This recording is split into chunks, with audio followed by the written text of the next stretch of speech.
buenos días, saludos amigos y amigas de Periodismo y Sociedad.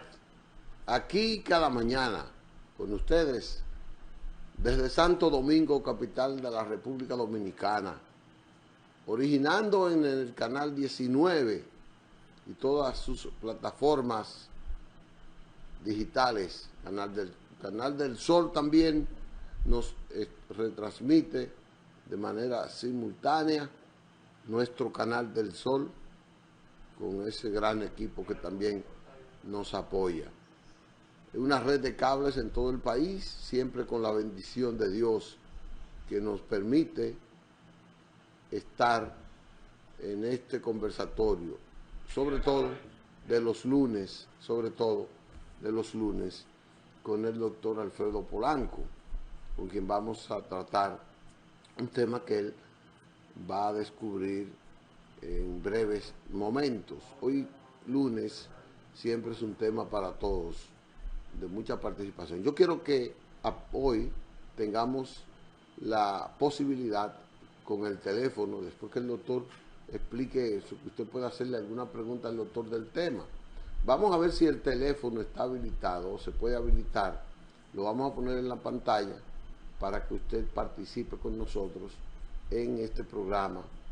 Siempre participe con nosotros en preguntas que tengan que ver con el tema que el doctor pues ha diseñado. El día de hoy vamos a comenzar de una manera distinta, porque es distinta, las circunstancias son distintas y yo quiero pedirle excusas al doctor Alfredo Polanco. Ayer fallecieron dos personas que son del sentimiento íntimo de la producción de este programa. Eran dos amigos, dos personas a las que yo he admirado por su trayectoria de vida y por sus aportes. La primera, la doctora Sofía Leonor Sánchez Baret, de la tierra del doctor Alfredo Polanco de Cotuí, hermana de don Vicente, pero doña Leonor, pues yo la asumí como parte de una madre, como una señora que me orientó, me protegió durante más de 30 años en la vida política, pero con una trayectoria que yo quiero resaltarle, no solo de ella, sino de su familia. La familia Sánchez Baret es una familia ejemplar, una familia honorable, es una familia dedicada al bienestar de la sociedad dominicana. Es una familia con valentía, pero que ejerció la política con ética, con valentía, siempre pensando en la mayoría y siempre asumiendo riesgos bastante fuertes, riesgos para todos. Yo repito, tengo un vínculo desde don Vicente, Yadira, pero con Lorencito Sánchez Baret y con Leonor de una manera entrañable, y me duele mucho la pérdida de doña Leonor, porque repito, aunque ella estaba en unas condiciones de salud un poco debilitada, es un ser humano extraordinario. El otro ser que perdimos ayer fue en un accidente. Para mí, uno de los policías más honestos, óigame bien, que ha tenido la policía. Fue elevado a general hace apenas meses. Duró 23 años, 24 años siendo coronel y nunca lo ascendieron en los últimos 24 años.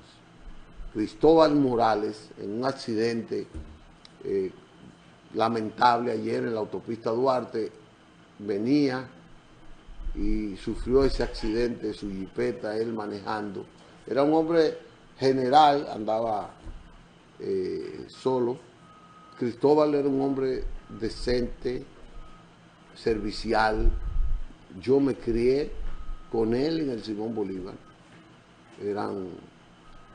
Son varios hermanos, pero Cristóbal, para mí, debió ser jefe de la policía. Y no tenía duda, ni tengo duda de que siendo él jefe de la policía, íbamos a tener una policía diferente, con un jefe de la policía decente, conocedor de su policía, porque fue comandante de casi todos los departamentos de la policía, de todos, de asunto interno. Él conoció asunto interno de la policía como nadie, de recursos humanos, comandante de distintas demarcaciones del país. Pues, un hombre joven, capaz. Y yo le quiero, sinceramente, expresar mis lamentos a sus familiares, a su hija, y a todos los amigos que tenemos común, Cristóbal Morales. Qué pena que no fue jefe de la policía, qué pena. Era mi intención impulsar por este programa y por todo que fuera jefe de la policía, porque sé que el país iba a ganar con Cristóbal, que fuera jefe de la policía. Apenas meses siendo general y lastimosamente, bueno, Dios se lo llevó en el día de ayer. Que paz a los restos tanto de doña Leonor como a los de Cristóbal. Lo van a exhibir hoy en la funeraria Blandino, y los que somos amigos, pues en las buenas y en las malas debemos darle la solidaridad expresa a sus familiares. Antes de que el doctor llegue, para que entremos, vamos a una pausa comercial y entonces venimos, doctor, usted me permite eso.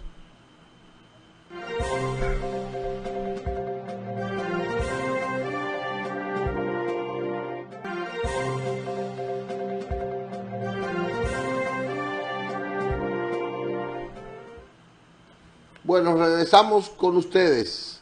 Buenos días, doctor Alfredo Polanco. Este es su día. ¿Cuál es el tema que tenemos? Y bienvenido. Espero que haya pasado un feliz fin de semana. Bien, saludo Licho, saludo a todos nuestros amigos televidentes y a todos los que nos siguen por las diferentes redes sociales. Cada día 6 de junio se conmemora o se celebra lo que es el Día Internacional del Paciente Trasplantado. Es muy importante para nosotros tocar este tema, pero vamos a hablar de la principal causa que aquí en República Dominicana conlleva a que haya que trasplantar a pacientes, que es la insuficiencia renal crónica. La insuficiencia renal crónica no es más que la pérdida de la función renal que se presenta en meses y años y que es algo lamentablemente irreversible. Y como es un caso, una condición irreversible, el paciente que tiene insuficiencia renal crónica tiene que recibir una de las 3 terapias o tratamientos que existen para este paciente, que son la hemodiálisis, la diálisis peritoneal y el trasplante renal. A diferencia de lo que se cree, que la mayoría de los pacientes que se le dañan los riñones es por el consumo de bebidas gaseosas, etcétera, esa no es la realidad.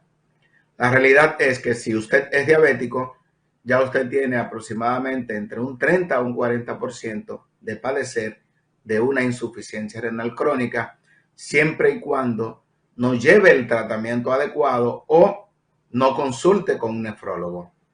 Si también padece de hipertensión arterial, que es la segunda causa de insuficiencia renal crónica, también tiene todas las posibilidades de presentar un deterioro progresivo de la función renal.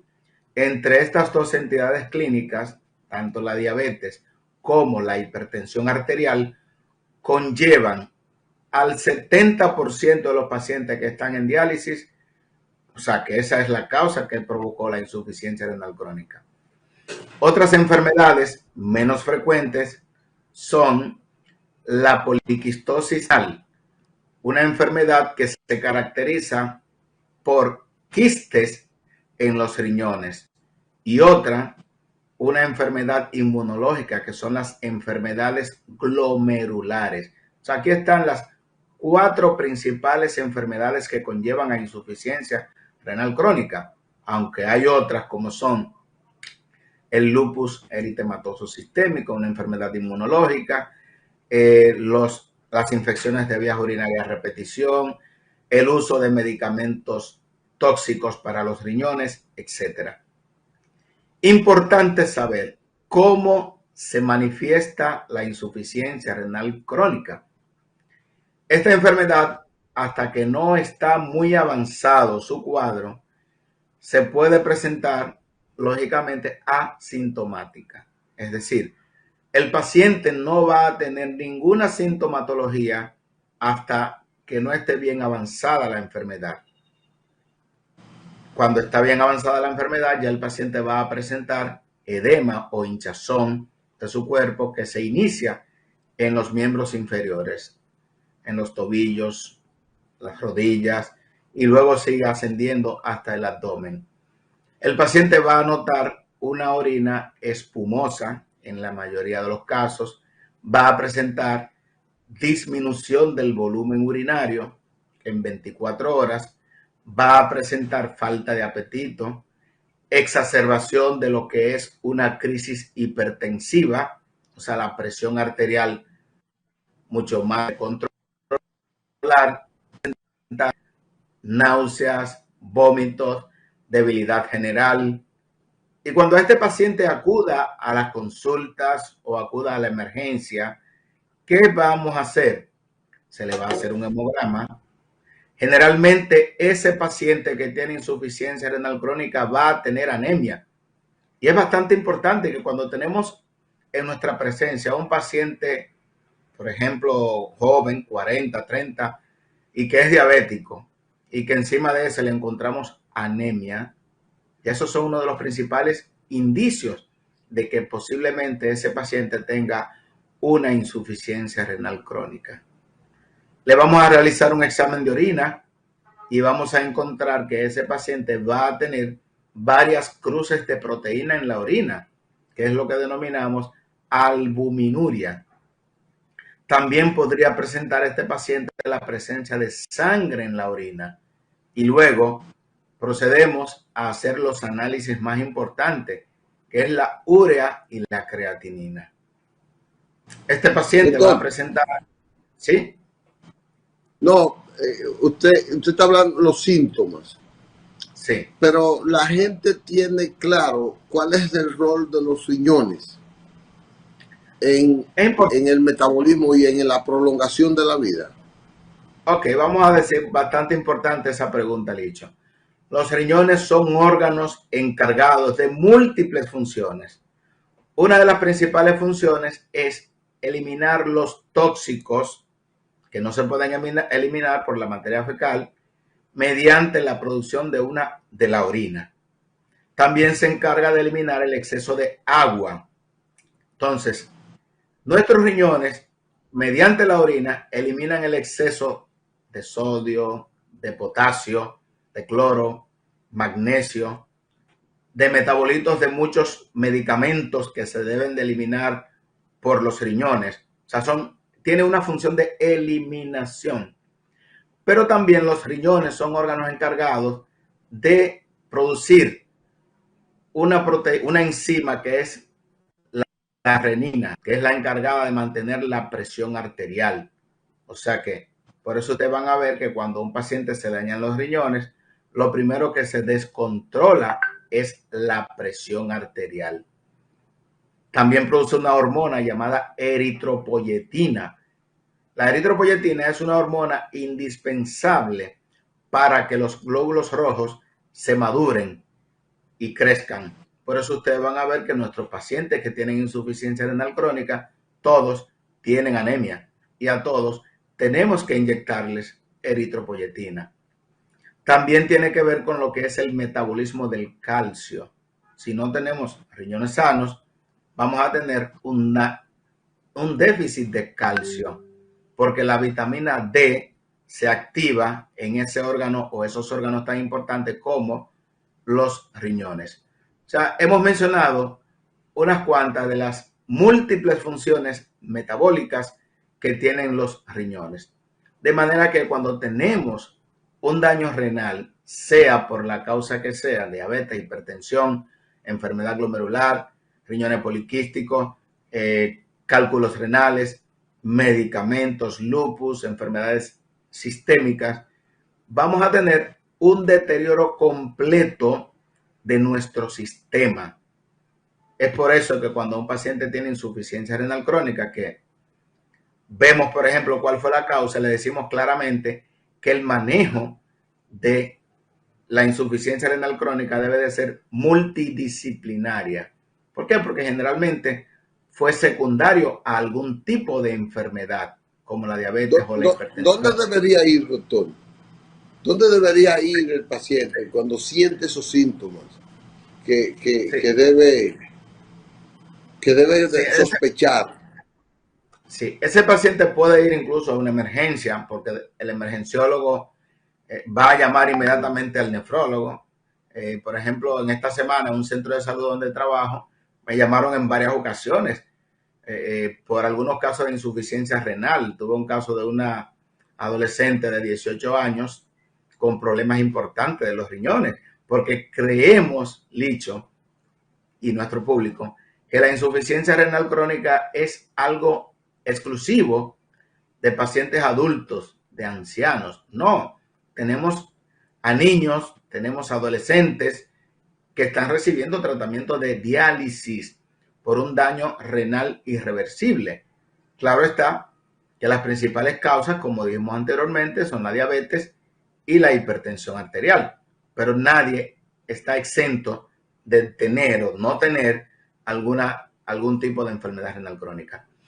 Cuando a ese paciente se le realiza el examen de orina, ya nosotros con el simple hecho de ver las alteraciones que vamos a encontrar en ese examen de orina, como son la presencia de albúmina, la presencia de glóbulos rojos, la presencia de glóbulos blancos, la presencia de cilindros, cristales, etcétera, porque miren que el examen de orina es bastante amplio. Ustedes ven esa hojita y son muchos los datos que tienen y que deben de ser interpretados por el médico general o el médico especialista, en este caso el nefrólogo, y ahí vamos a determinar qué otros tipos de pruebas tenemos que hacer para llegar a un diagnóstico de la causa, porque es importantísimo nosotros saber qué ha llevado a ese paciente a una insuficiencia renal crónica, porque podríamos tener un trastorno familiar, como es el caso de los riñones poliquísticos, que cuando el padre o la madre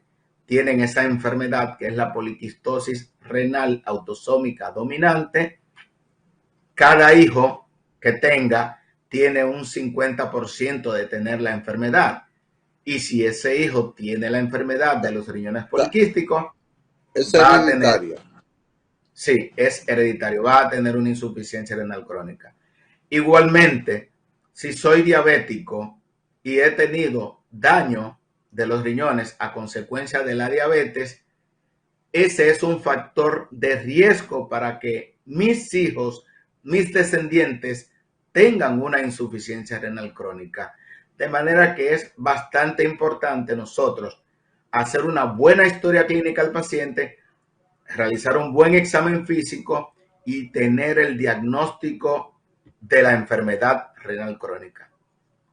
Cuando tenemos al paciente ya diagnosticado con la enfermedad renal crónica, dependiendo del estadio en que se encuentre, que va desde el estadio 1 al estadio 5, generalmente los pacientes que tienen síntomas están en el estadio 4 o 5, a ese paciente se le debe de plantear las diferentes modalidades de tratamiento que existen. Hasta ahora no existen más de 3 tratamientos para los pacientes que tienen ya insuficiencia renal crónica estadio 5, y el más utilizado es la hemodiálisis, que mediante la hemodiálisis a un paciente se le hace una fístula arteriovenosa si llega con tiempo, o se le coloca un catéter yugular para que reciba el tratamiento de hemodiálisis, mediante el cual una máquina de diálisis le va a extraer el exceso de agua y los tóxicos. El otro tratamiento es la diálisis peritoneal, donde se le coloca al paciente a través en el abdomen un catéter y se le infunde una solución cada cierto tiempo y se le va extrayendo ese líquido y ese líquido va eliminando los tóxicos. Y el más adecuado, el que todos quisiéramos que nuestro paciente tuvieran, es el trasplante de riñón. A propósito de que un día como hoy, o sea, cada 6 de junio, se conmemora lo que es el Día Internacional del Paciente Trasplantado. Pero, Mediante ese, doctor, ese día, ese trasplantado no es solo de riñón, sino que se conmemora el trasplante general de cualquier órgano, ¿no, verdad? si el trasplante general de cualquier órgano, exactamente. Por eso hacemos hincapié en que es importantísimo la donación de diferentes tipos de órganos para que puedan hacerse los trasplantes. Traemos este tema porque en República Dominicana es un país donde se hace trasplante, pero tenemos poca cultura de donación. Por ejemplo, tenemos estadísticas internacionales donde en España, por ejemplo, en el año 2020, a pesar de estar en pandemia, se trasplantaron más de 4.400 pacientes de diferentes órganos, pero el principal órgano trasplantado fue el riñón. Pero se hacen trasplantes de pulmones, de páncreas, de córneas, que es un trasplante que aquí también se hace. O sea que es bastante importante que nuestros dominicanos adquieran la cultura de donación. ¿Qué se logra con un trasplante? Por ejemplo, existen dos tipos de trasplante. El trasplante de donante vivo relacionado y el trasplante de cadáver. El trasplante de donante vivo relacionado garantiza una viabilidad de ese órgano trasplantado por un periodo de tiempo mayor. Es decir, si yo tengo una insuficiencia renal crónica, ya estoy en diálisis hasta que no consigo un trasplante, y por eso nosotros estimulamos a nuestros pacientes que dicen, no, pero que yo no quiero dializarme porque la diálisis, no, la diálisis es el tratamiento más utilizado a nivel mundial.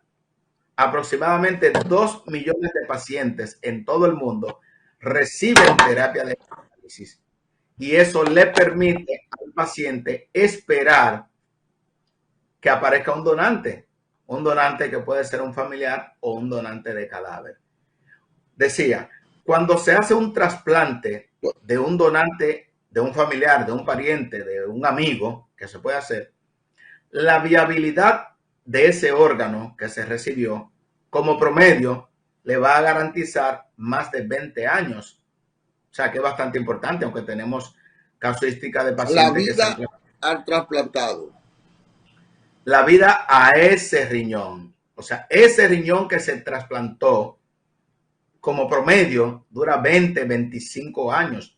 Ahora, ese riñón se daña, pero cuando ese riñón se daña, se puede hacer otro trasplante y otro trasplante y otro trasplante. O sea que por eso es una ventaja de que el paciente hoy se trasplante, porque el que se trasplantó hoy, por ejemplo, con un donante de cadáver que dura entre 15 años, alrededor de 15 años, usted no sabe cómo estaremos en el futuro dentro de 15 años, cómo estará la ciencia de avanzada dentro de 15 años. Entonces, por eso yo les exhorto a mis pacientes y a todos nuestros pacientes que están recibiendo terapia de diálisis, que no se desanimen, que mantengan siempre esa actitud positiva para el trasplante. Esos pacientes que están en lista de espera en los diferentes centros de salud, Secanot, Plaza de la Salud, Hospital José María Cabral Ibáez de Santiago, Fundación Vaquero, etcétera. Esos pacientes tienen una esperanza de vida que es el trasplante. Y hay, o sea, todos los pacientes, absolutamente o prácticamente todos los pacientes que están recibiendo diálisis califican para el trasplante.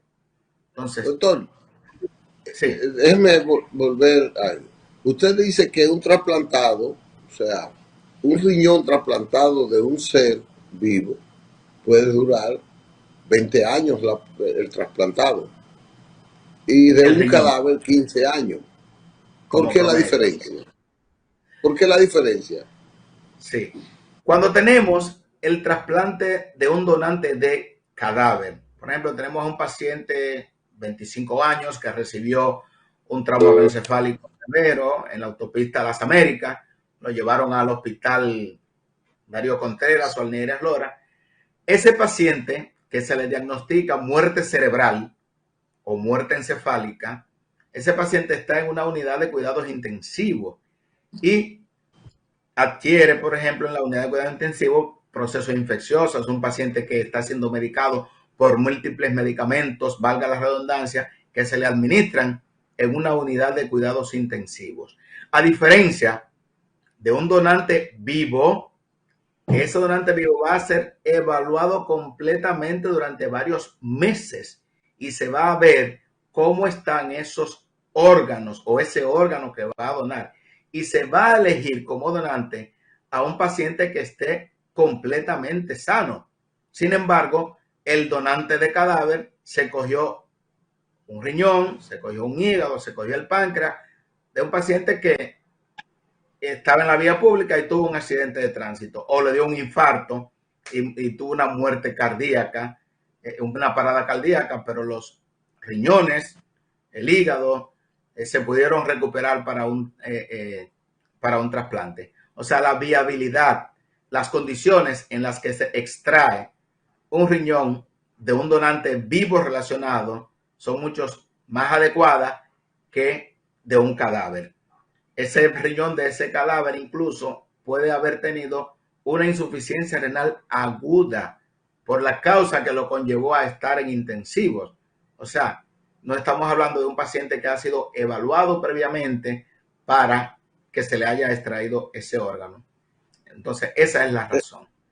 Doctor, un ser humano, y le voy a hacer dos preguntas ahí, un ser humano que decida apoyar, o sea, contribuir después de su muerte, puede salvarle la vida mediante el trasplante de órganos suyos en un accidente, por ejemplo, como el de ayer que ocurrió con el general. El general tiene 62, 63 años, pero ese cadáver puede salvar vida de diferentes trasplantes de órganos, corazón, hígado, riñón, usted ha dicho, ¿puede pasar eso?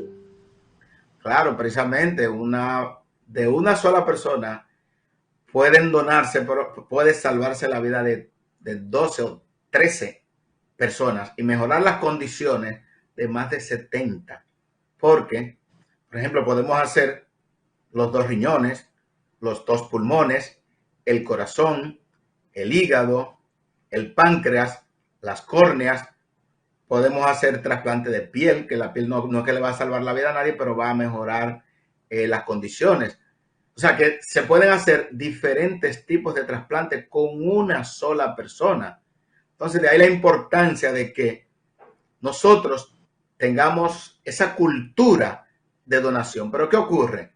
Que en nuestro país, cuando el equipo de trasplante, los que van a captar el órgano, se acercan al familiar, al pariente, a la madre, al padre, al hermano, a la esposa, a la novia, de ese cadáver, porque vamos a llamarle así, que está en la unidad de cuidados intensivos, que se le hicieron todo tipo de estudios pertinentes y arrojó que hay muerte cerebral o muerte encefálica, ese paciente no es recuperable. Ese paciente se mantiene respirando a causa de un ventilador mecánico. Inmediatamente se desconecte, ya ese paciente a los pocos minutos, ese corazón se para y hay que trasladarlo a la morgue. Sin embargo, en nuestro país nosotros hacemos la petición de órganos y lamentablemente la donación no se hace efectiva. Por ejemplo, en ¿Qué hay que España, hacer para, bueno, que un cadáver pueda ser utilizado en esa multiplicidad de casos? ¿Qué, bueno, qué, lo que qué se pasa es debe que hacer previamente? si el cadáver pertenece al pariente, al padre, a la madre, Correcto. entonces se le hace la solicitud al pariente más cercano. y si estos parientes se niegan, ya lamentablemente no hay una ley que establezca que el cadáver pertenece al Estado, porque de ser así, pues habría muchos trasplantes. Hay países donde usted no manda ya cuando ese paciente ya falleció, pues se toman los órganos para ese paciente que está en la lista de espera. O sea que aquí no, lo que nosotros tenemos que hacer es crear conciencia en la población. Por ejemplo, cuántos pacientes, y ya lo hemos hablado mucho, en el 2020, en plena isofacto, en la vía pública, hubo 1.730 y tantos pacientes que murieron en la vía pública por accidente de tránsito, pero en total hubo más de 3.000 pacientes que murieron por accidente de tránsito. O sea que los demás pacientes fallecieron en centros de salud y muchos de esos pacientes presentaron muerte encefálica que eran potencialmente donantes de órganos. Pero, lamentablemente, o sea, te estoy hablando de las estadísticas recientes. Lamentablemente no tenemos esa cultura de donación. Por ejemplo, en España es de 37 la donación por cada millón de habitantes. O sea, que por eso se logran hacer muchos trasplantes. Aquí tenemos 10 millones de habitantes y si fuera así, si tuviéramos esa cultura de donación, todos los pacientes, prácticamente todos los que calificaran para trasplante de riñón, trasplante de hígado, estuvieran trasplantados. Pero lamentablemente no es el caso.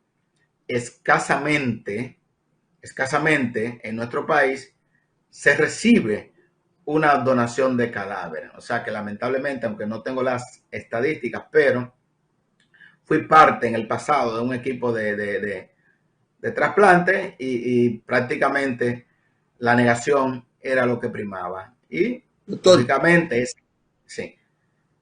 No, lo que quiero aprovechar el tiempo para decirle a los amigos televidentes que está el teléfono ya disponible, el 809-262-1919 y el 809, ¿cuál es el otro, Juancito?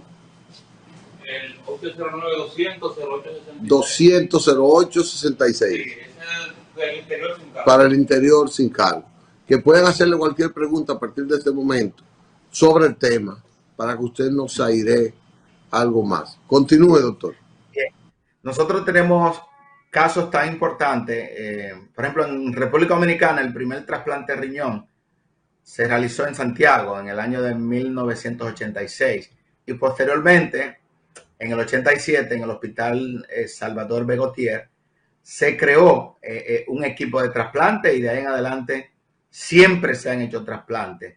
Luego en el Hospital Docente Universitario Padre Villini, yo formé parte de ese equipo de trasplante y podemos dar fe y testimonio de que muchos pacientes que se trasplantaron en el año 2000, en el año 98, en el año 2002, tienen todavía sus riñones funcionando. Hace un momentito estaba viendo una información de un paciente que trasplantamos en el Padre Villini en el año 2002. Le donó su gemelo, un gemelo le donó a su hermano que estaba en insuficiencia renal crónica y hacen exactamente 20 años, en el mes de febrero, cumplió ese trasplante y está perfectamente bien. Sí. Vamos a ver esta llamada. Buenos días. Sí, gracias, licenciado. Yo quiero hacerle una pregunta al doctor que está ahora mismo en pantalla. Hágasela. Hágala. Adelante. ¿A usted se la haga? Hágasela. Adelante con su pregunta. Estamos en el aire. Asegurarme de que yo no tengo ningún padecimiento en los riñones. Cuando estoy orinando con espuma y mi orina es un color pardo, un poco oscuro. Y por lo menos me levanto a orinar una o dos veces en la noche. ¿Cuántos años usted tiene? Asegurarme de qué medidas debo tomar para prevenir afectación en mis riñones. Ok, muchas gracias. Doctor, ¿usted escuchó? Sí, claro, perfectamente. Orina parda. Ok. Orina parda, orina Muchas espumosa. gracias, manténgase en sintonía. sí es importante hacerle un simple examen de orina. Óiganme, ese examen de orina, por simple que aparente ser, nos da todas las informaciones de hacia dónde debemos de seguir. Porque, por ejemplo, si él dice que tiene orina espumosa, vamos a ver si ese paciente en el examen de orina tiene por lo menos trazas de albúmina o de proteína. Si de ser así, ese paciente tiene que hacerse lo que es el análisis de albúmina en orina de 24 horas. También es importante esa orina pardo. Muchas veces es a causa de sangre en la orina, una hematuria macroscópica. O sea que es importantísimo comenzar por el examen de orina y luego de ahí eso determinará qué otros estudios ha de realizar. Vale. Buenos días, tenemos otra llamada, doctor. ¿Aló? Doctor, sí. ¿se escucha? Sí, se escucha. Sí, mi nombre es Daniel Gómez. Yo soy un paciente de diálisis. Y mi creatinina está en 14. También la causa de mi daño en los riñones es un mieloma múltiple. ¿Podría yo trasplantarme un riñón con ese problema? Ok. Muy interesante esa pregunta. Sí, perfecto. Muy interesante esa pregunta. Se han hecho trasplantes a pacientes con riñón del mieloma. El mieloma múltiple es una neoplasia de la médula ósea. Entonces, antes de ese paciente ser trasplantado de riñón, lo primero que se hace es un trasplante de médula ósea. Y hay casuística de pacientes que se le ha hecho el trasplante de médula ósea, se corrigió el problema del mieloma, porque el paciente que se le ha dañado el riñón por esta enfermedad es porque esas proteínas que se producen en el mieloma múltiple van a dañar el riñón. Entonces, si se trasplantare sin hacerle trasplante de médula ósea de riñón, entonces ese riñón tendría a dañarse. Entonces, por eso es importante un primer trasplante de médula ósea. Mientras tanto, lo que amerita es la terapia de hemodiálisis continua. Sí, pero no se puede descartar. Ok, muchas gracias. Entonces, él te dice que tiene que trasplantarse, él está ya en hemodiálisis. Correcto. Si él se hace el trasplante de médula, como quiera tendría que trasplantarse. Simplemente para que no se dañe. Claro, porque por ejemplo él tiene ya una insuficiencia renal crónica, probablemente secundario a infecciones de insuficiencia renal aguda a repetición, que es lo que provoca el mieloma múltiple. O sea, aproximadamente del 40 a 60% de todos los pacientes que tienen esa entidad clínica, esa neoplasia llamada mieloma múltiple, van a presentar una insuficiencia renal crónica. Entonces, por eso, estos casos se llevan en conjunto el hematólogo con el nefrólogo. Se ponen de acuerdo si se puede hacer, si se logra hacer un trasplante de médula ósea, pues ya habría pocos inconvenientes para un trasplante renal. Entonces, por eso que nosotros decimos por este medio, es difícil el paciente que no califique para un trasplante renal. Y es como dicen nuestros colegas españoles. O sea, todo paciente que tenga una expectativa de vida de 2 años o más, ya es un paciente que califica para recibir un trasplante renal. Correcto. Y con respecto a un mensaje final. Bien, con respecto a nuestros médicos, colegas, trasplantólogos, nosotros tenemos aquí en República Dominicana equipos de trasplante. O sea, porque muchas personas se encuentran como, wow. O sea, desde el año 86, como dije, que se hizo el primer trasplante, o sea, tenemos equipos que cada día nos hemos ido especializando en diferentes litorales del mundo. O sea, básicamente en España, en Estados Unidos, etcétera. De manera que nosotros exhortamos a la población que tiene insuficiencia renal crónica a ir a sus terapias de diálisis, porque ese paciente es el paciente que se va a utilizar para el trasplante. Si no hay paciente, no hay trasplante. Si usted no se dializa, posiblemente usted no llegue a ser trasplantado. Entonces, por eso es que exhortamos a la población a que acuda a su terapia de sustitución renal de hemodiálisis. Y a los donantes, doctor, muchas gracias. Vamos a convertirnos en donantes, por favor. Ese es un mensaje final. Bueno, hasta el próximo lunes, si Dios quiere. Muchas gracias, y siempre con estas enseñanzas que usted nos da por aquí, por este programa, en términos de la orientación médica que usted cada lunes trae aquí. Que tenga una feliz semana, doctor.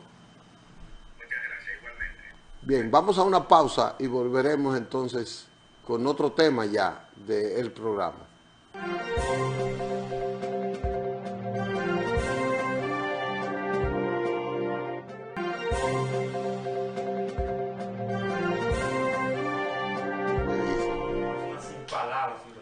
No, ¿y qué dice? ¿Qué es lo que dice? Señores, regresamos con ustedes.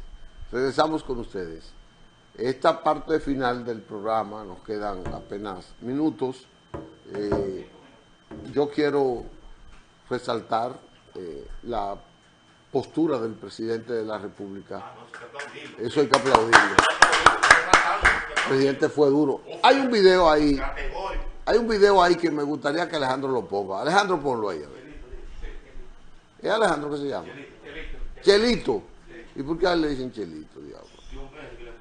John Berry. Por algo se lo puso.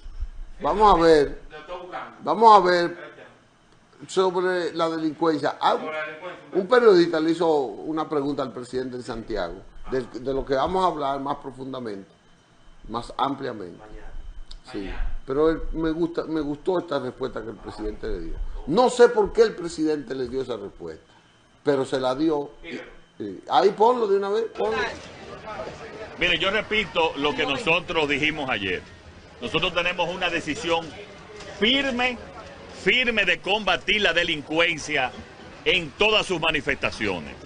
Nosotros ya hemos añadido unas 1.600 personas de las Fuerzas Armadas a través del Ciutrán, bajo las órdenes de la Policía Nacional, y como le dije, vamos a seguir aumentando hasta llevar, cueste lo que cueste, paz y tranquilidad en todo el país. Ahora bien, es bueno que la población sepa, porque sepan que estos hechos no son tampoco hechos aislados, para que ustedes sepan y conozcan. Del 2004 al 2020 se incautaron unas 61 toneladas de droga en el país. Y en 20 meses, en solo 20 meses, nosotros hemos incautado esa misma cantidad. Es decir, lo que se hizo, las incautaciones que se hicieron en 16 años, nosotros lo hemos hecho en 20 meses.